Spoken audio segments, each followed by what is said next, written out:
Chae-sun kemudian menyamar sebagai pria dan bergabung dengan Dong Ri-jung-sa untuk belajar pansori.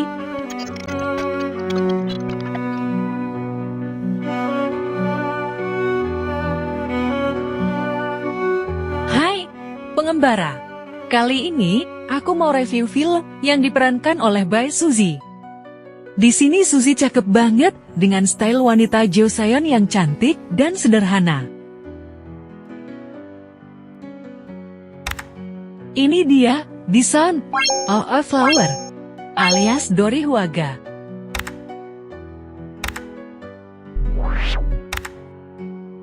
Berlatar pada tahun 1867, di mana ada Shin Jae-hyo, seorang pemimpin Dong Ri-jung-sa yang mengajarkan pansori kepada orang-orang. Pansori adalah sebuah narasi musikal tradisional Korea ya. Kala itu, ada seorang gadis muda, Chae-sun, yang berasal dari kalangan rendah, menentang aturan yang menyatakan bahwa cuma laki-laki yang diizinkan menyanyi. Dia juga ingin bisa menampilkan pansori. Chae-sun bermimpi bisa menampilkan pansori sejak pertama kali mendengar Shin Jae-hyo tampil di saat Chae-sun masih kecil. Chae-sun pun muncul di hadapan Shin Jae-hyo. Tetapi, Shin Jae-hyo menolaknya, karena tentu saja wanita tidak diizinkan bernyanyi pansori. Chae-sun kemudian menyamar sebagai pria dan bergabung dengan Dong Ri-jung-sa untuk belajar pansori. Tetapi Shin Jae-hyo tidak menerimanya sebagai murid begitu saja. Suatu hari, dia mendengar Daewon-gun, orang terkuat di Joseon dan ayah dari raja, akan mengadakan kompetisi nasional bagi penampil pansori yang dikenal sebagai Nak Sung-yeon. Shin Jae-hyo memutuskan untuk mengajari Chae-sun yang memiliki suara yang cocok untuk menampilkan Chun Hyanga. Film yang rilis 25 November tahun 2015 ini menjadi film sagupnya Suzy yang menurutku cukup bagus. Tapi, memang ada beberapa hal yang bikin film ini tidak masuk list favoritku. Padahal mah, bagus-bagus aja film ini tuh.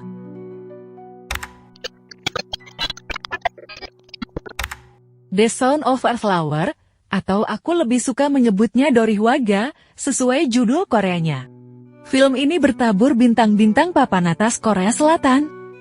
Mulai dari Bae Suzy, Lee Sung-myung, Song Se-byuk, Lee Dong-hui, An Jae-hong, dan penampilan spesialnya Kim Nam-gil.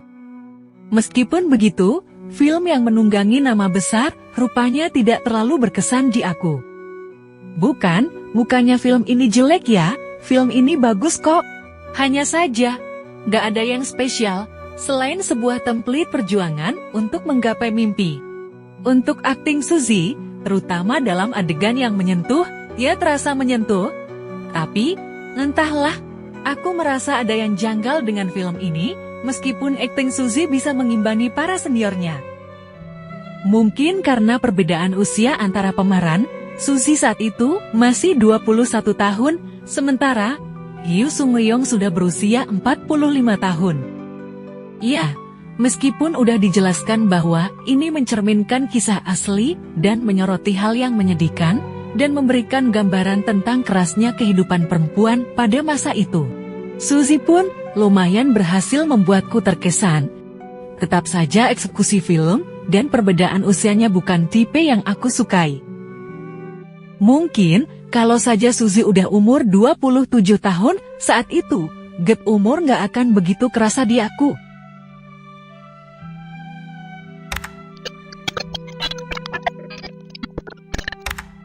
Meskipun cerita diberi nuansa yang indah dan melankolis, sebenarnya aku bisa dengan mudah menangkap semangat yang coba disampaikan film ini, terutama tentang mimpi dan emansipasi wanita, tentang perempuan yang harus bersaing dengan laki-laki demi mengejar mimpinya.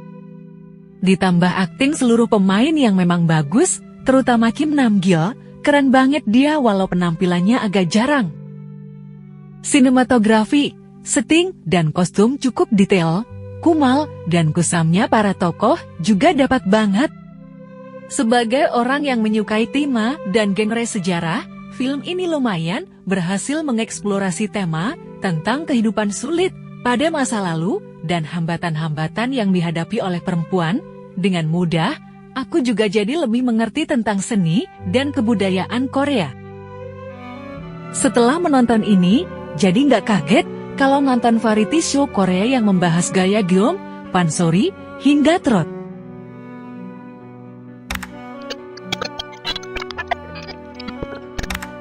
Tapi, film ini punya sedikit kekurangan yang bikin aku pada akhirnya tidak memasukkan film ini ke barisan film sejarah Korea terfavorit. Pertama adalah, eksekusi cerita.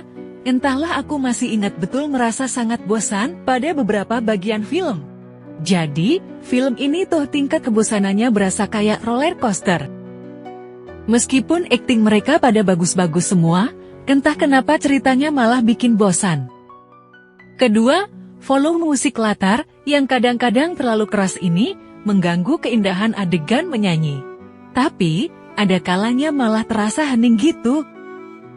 Ketiga, meskipun kostum dan settingnya detail, tapi alur cerita terasa kurang detail, banyak potongan puzzle yang tidak terpasang dengan benar, seolah-olah filmnya kurang lengkap. Atau akunya yang memang kurang fokus saat menonton.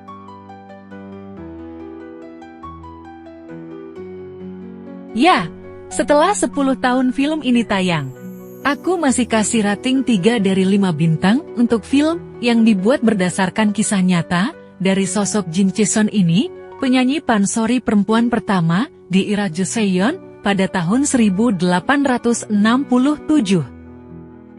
Secara umum, ceritanya lumayan menyentuh dan penggambaran kehidupan pada masa itu lumayan detail dan aku suka. Hanya saja, sepertinya aku menonton film ini dalam keadaan mood lagi hancur, sehingga cerita melankolis yang memang bukan tipe tontonanku terasa jadi terlalu membosankan. Untungnya ketolong akting dari aktor-aktris kece dan Ayang Kim Namgil tentunya. Oke, sekian review film Dorihwaga. Buat yang mau lihat Suzy nyanyi ada cengkoknya, bisa cobain nonton ini. Review ini bersifat personal, mood saat menonton, tipe genre yang kutonton, dan performa film mempengaruhi ulasan yang kubuat. Jangan lupa untuk like dan komen video ini kalau kamu suka Suzy dan Kim Namgil juga, subscribe ya biar aku tambah semangat nontonnya. Terima kasih sudah nonton, semoga sehat selalu untuk pengembara yang sudah bersedia mampir ke channel Kak Bi. Yuk! Subscribe yuk!